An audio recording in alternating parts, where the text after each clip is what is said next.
The courtroom was silent except for the mechanical scratching of pens on paper.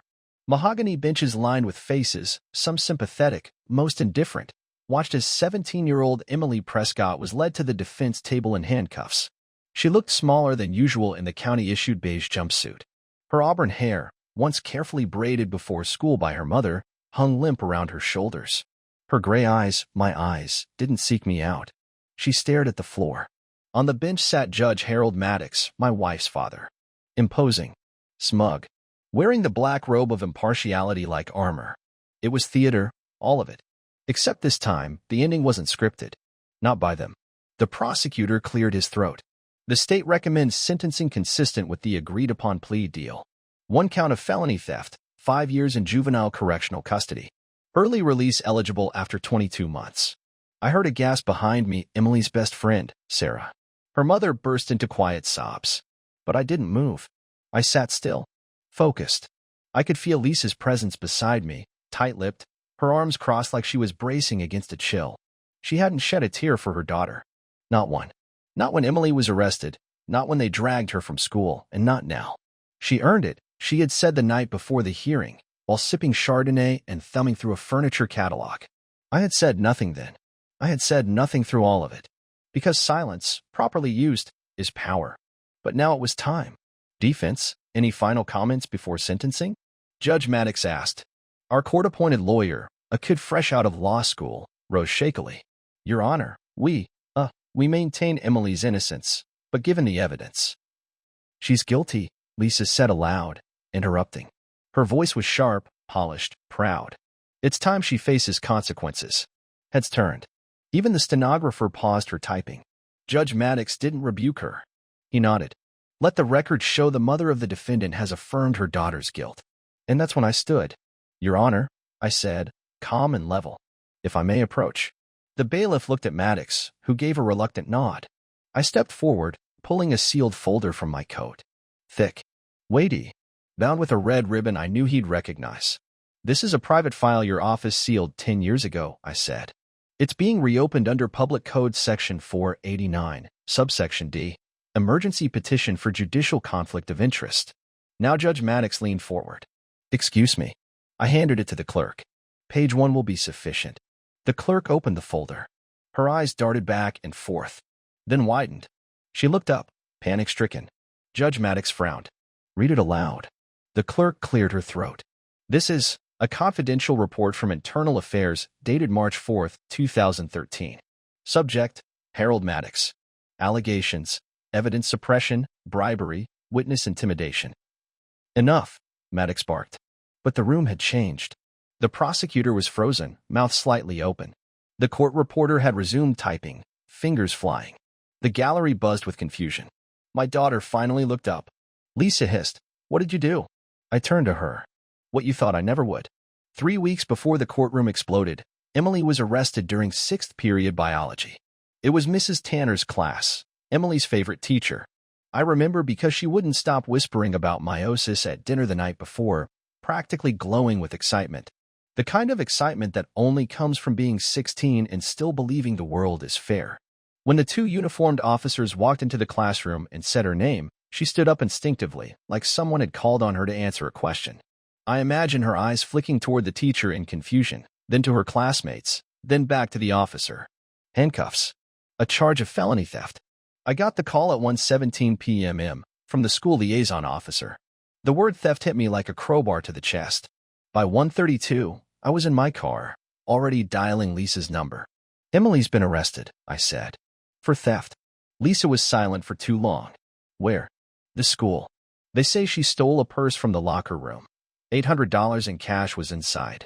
Security footage supposedly shows her near the locker. Another pause. Then Lisa said, Don't interfere. What? Let the system handle it, she said, voice flat. It might be what she needs. It wasn't the response of a frightened mother. It was cold. Surgical. I drove faster. That night, after posting bond, I brought Emily home. She didn't cry. She didn't speak. Just walked into her room and shut the door. I heard the click of the lock. Lisa was on the phone when I stepped into the kitchen, her voice low, her hand covering her mouth. When she saw me, she hung up quickly. Who was that? I asked. Work. You're not working a case. Then my father, she said too quickly. And that was the moment. Not the arrest. Not the bail. That was the moment I knew, deep in my gut, that this wasn't just a misunderstanding or a tragic coincidence. It was orchestrated. That night, after Lisa fell asleep, I got into her laptop. She always thought I didn't know her password. She was wrong. The emails were all there. Hundreds. Most of them harmless.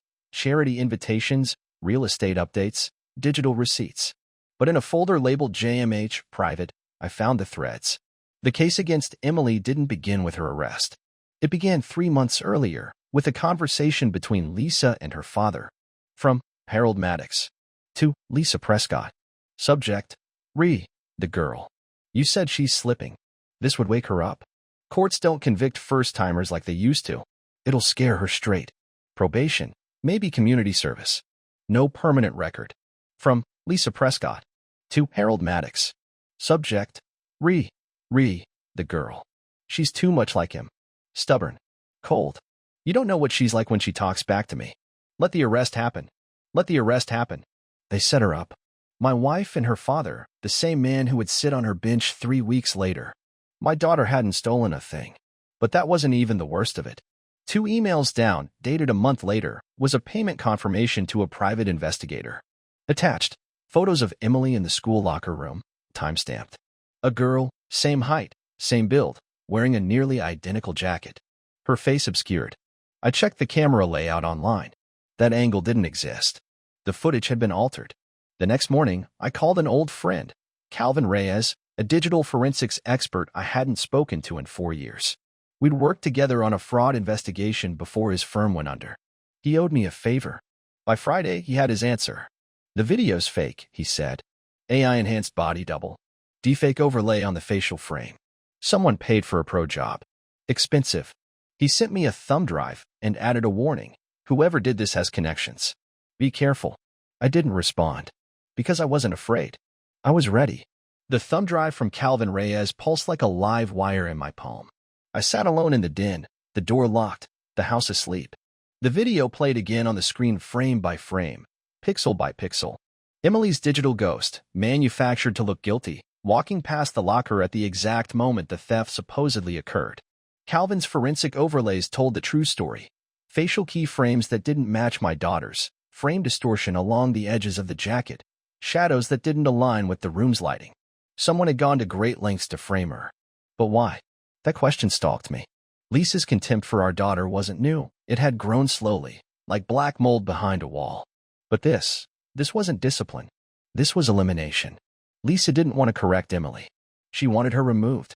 So I started assembling a plan, not out of rage, but with the quiet, strategic calculation that made me dangerous when underestimated.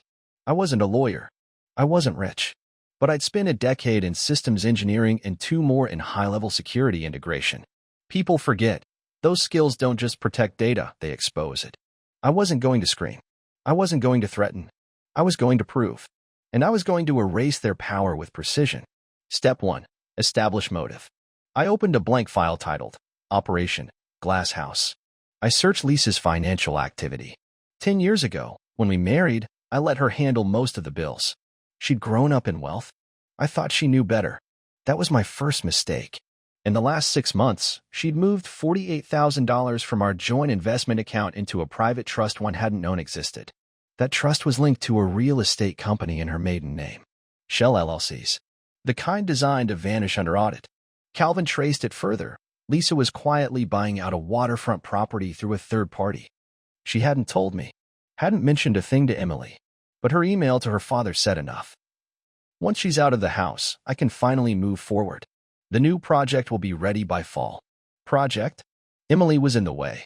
Not legally. Not financially. Emotionally. They wanted her gone.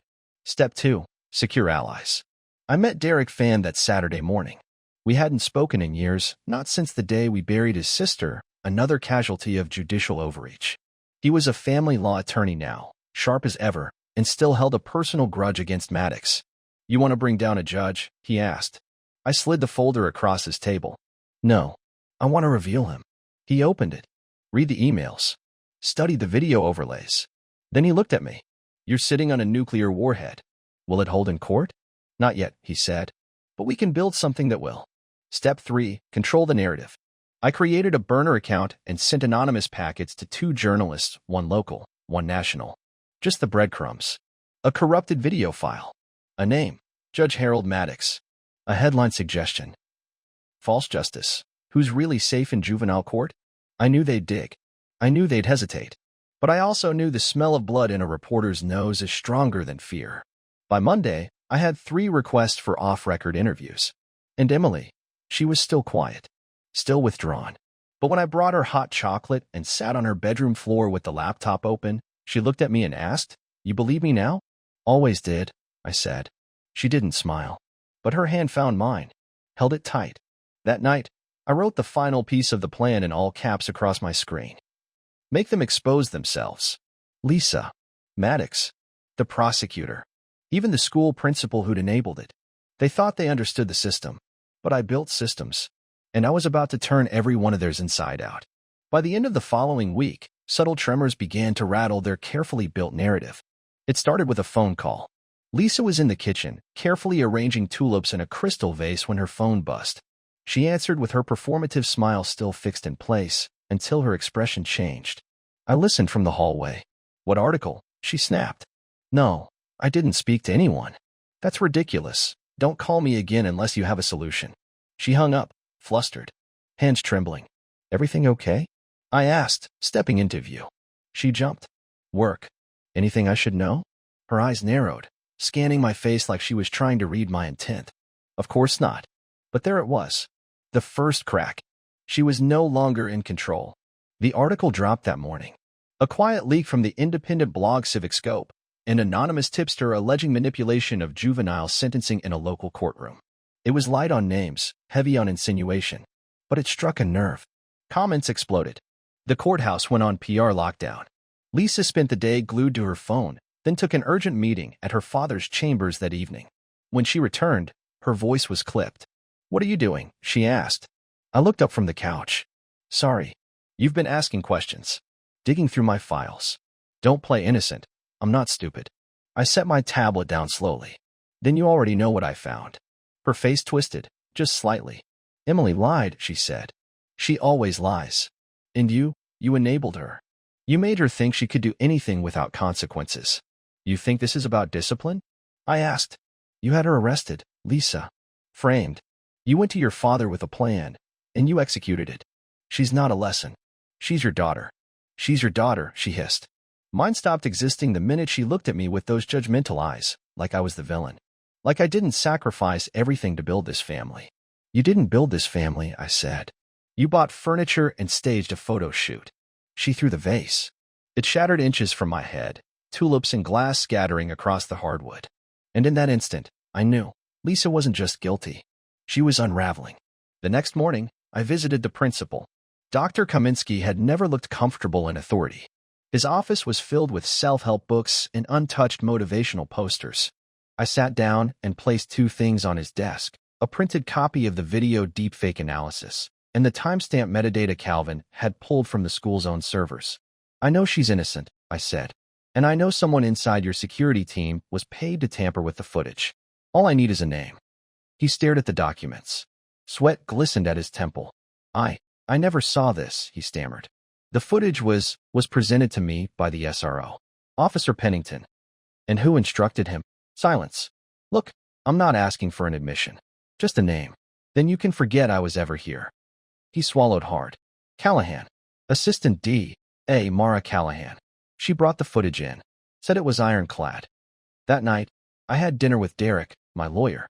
We sat at a quiet corner booth downtown, his tone hushed.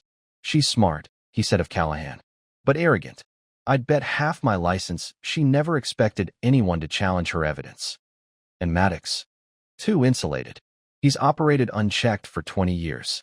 But once Callahan crumbles, he won't have the leverage to hold the facade. I nodded. The blueprint was working. The pressure was mounting. But Lisa, she was a wild card now. She wasn't collapsing. She was becoming desperate. And desperate people make mistakes. Lisa always liked to control the lighting in a room. Soft bulbs, candles, indirect lamps hidden behind bookshelves. Nothing too bright, too revealing. But on Friday night, I turned on every overhead light in the house. Stark, white, unforgiving, a stage lit for truth. She walked in from her late strategy meeting around 9:40 p.m. Her blazer was crisp, her lipstick fresh. She hadn't been at a courthouse. Where were you? I asked from the living room. She didn't break stride. Work. I nodded, watching her ascend the stairs. I gave it 10 minutes. Then I followed. Her office door was cracked open. She was at her laptop, typing something urgently, brows furrowed. She didn't hear me enter, not even when I leaned against the doorframe and cleared my throat. I sent the video to the ethics board, I said. She froze, then turned slowly. What video? The real one. The unedited locker room footage. And the forensic breakdown that proves the other version was fabricated. Her jaw tightened. You have no idea what you're playing with. No, I said, walking forward. You don't. I reached into my pocket, pulled out the voice recorder. Hit play. Then she'll learn what happens when she crosses me. She thinks she's smarter than me. She's not. Dad said this would scare her straight. Lisa lunged for it. Too late. I stepped back. I left my phone in your coat last week, I said calmly. Voice-activated memo app. Recorded your call with your father. Twice, in fact. The second time, you mentioned falsifying records. Her face lost color. You're bluffing. I'm not. Even if it's real, no one will believe it came from you. You're angry. You're unstable. Maybe, I said, but I'm not alone. I pulled a folded paper from my back pocket, laid it on her desk. Subpoena. Derek filed it this morning. Judge Polino signed it. We're requesting full access to the surveillance system at the school, Maddox's courtroom archives, and Callahan's private email server. We have probable cause. And we have motive. Lisa sat. Hard. Her mouth opened, but no sound came out. Then she laughed. Soft. Sad. You think you're the hero? She whispered. You think this makes you a good father? I think it makes me the only one willing to protect our daughter when her own mother used her as a pawn. You always loved her more, Lisa said, eyes gleaming now with something beyond anger. You gave her the part of you I could never reach. I didn't reply. Instead, I opened a drawer in her desk and pulled out a manila envelope. I'd placed it there hours before. She watched me, confused. I handed it to her. Your name's not on the house. It's not on the business. You'll want to read that before the media gets wind of the charges. Inside was everything she hadn't thought to look for: account transfers, property deeds, evidence of income misreporting under her name, and a draft of our divorce filing. What is this? A choice, I said. Walk away quietly, and I won't file an affidavit about your role in the fabrication. But if you stay, I promise, Lisa, I will end everything you've built. She stared at me, but there was no rage now, only fear. She knew I'd meant every word. 3 days later, Lisa withdrew her financial stake from the Maddox Trust. 5 days after that, Assistant D.A. Callahan was placed on administrative leave. And within the week, Judge Maddox was forced to recuse himself after a second article, this time on the Seattle Times front page, detailed a decade-long pattern of nepotism, sealed records, and unethical sentencing in juvenile cases where family connections existed. But Emily was still technically convicted, and that meant my job wasn't finished. Emily sat beside me at the long conference table in Derek's office, her hands folded neatly, a pen clicking silently between her fingers. She hadn't said much since the courtroom imploded. Not when her mother packed 2 bags and vanished into a hotel suite paid for by her father. Not when Maddox took an emergency sabbatical. Not when reporters began circling the house like crows. But she was here. And when Derek placed the appeal petition in front of her, she didn't hesitate. She signed her name without trembling. It won't be fast, Derek said gently. We'll get a motion to vacate, but that depends on the judge we're assigned and how deep the politics run. Emily nodded once. I don't care if it takes a year. I want it off my name. I reached over and squeezed her hand. We'll make sure it is. The strategy was surgical. We weren't just appealing the ruling.